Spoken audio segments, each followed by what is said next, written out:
आज वो दिन आ ही गया जिस दिन मुझे अपने ससुराल जाना है। सो गाइस आज से मेरी घर जाने की पैकिंग शुरू हो गई है। और गाइस आज मम्मी लेकर आई थी हमारे लिए नारियल और छोले भटूरे, जो कि सवेरे नाश्ता के लिए मम्मी ने मंगवाया था। तो उसके बाद मुझे पैकिंग भी करनी थी क्योंकि हमारी तत्काल टिकट हुई है हमारे जाने की। और गाइस आप लोग पूछ भी रहते हैं बहुत लोग कि तेरे हस्बैंड क्यों आए हैं। तो गाइस मेरे हस्बैंड मुझे लेने के लिए आए हैं क्योंकि मैं यहाँ पर पिछले 3 महीने से हूँ और अब मेरा जाने का समय भी आ चुका है। तो गाइस जब आप लोग ये व्लॉग देख रहे होंगे ना, उस टाइम मैं अपने ट्रेन में होंगी। तो गाइस मेरे चैनल को अगर आप लोग नए हो चैनल पर तो चैनल को सब्सक्राइब कर देना ताकि आप लोगों को और भी अच्छी अच्छी वीडियोस आती रहे और मेरे न्यू अपडेट भी आप लोगों को पता चलते रहे।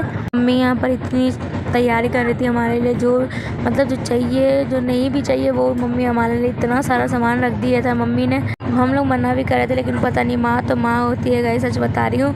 मेरा तो मन बिल्कुल नहीं कर रहा था उनको छोड़ने का, लेकिन क्या करे, जाना तो पड़ता ही है। और मैं भी यही चाह रही थी कि अगर मैं रोऊंगी तो मेरे घर वाले भी रोएंगे। इस वजह से मैं अपने आप को कंट्रोल करके रखी थी ताकि मेरे आंसू ना गिरें।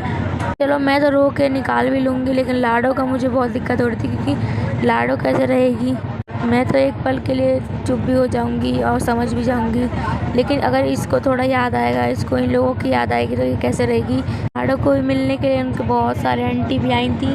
अब लाडो पूरे मोहल्ले की फेवरेट हो चुकी है ना, इसलिए जो लड़की मेरे व्लॉग देख रही होगी ना तो वो अच्छे से समझ कर रही होगी, अच्छे से रिलेट कर रही होगी कि हम जब मायके आते हैं तो इतना खुशी से आते हैं, लेकिन जब हम ससुराल के वापस आते हैं तो अच्छा नहीं लगता हमारा मन।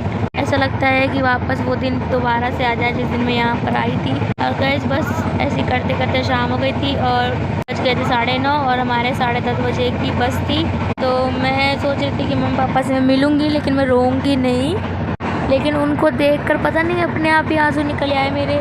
मैं अपने आप को इतना कंट्रोल करके रखी थी ना, फिर भी मम्मी पापा के सामने बिल्कुल रोक नहीं पाई। और फिर बाहर जो भी मेरे मोहल्ले आस पड़ोस के सबको बाय बोला मैंने और पापा के साथ बैठा। और मम्मी जा रही थी ऑटो में क्योंकि वहाँ पर मेरे बैग वगैरह रखे थे, मेरा सूटकेस भी था, इस वजह से लाडो और मैं जा रही थी पापा के साथ।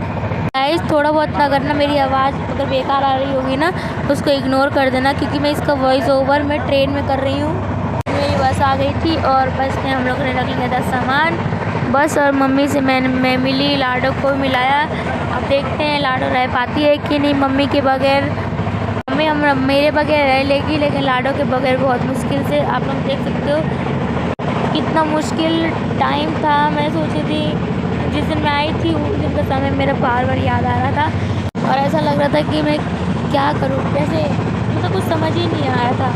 क्या कर सकते हैं, एक ना एक दिन तो हर किसी को जाना ही होता है अपने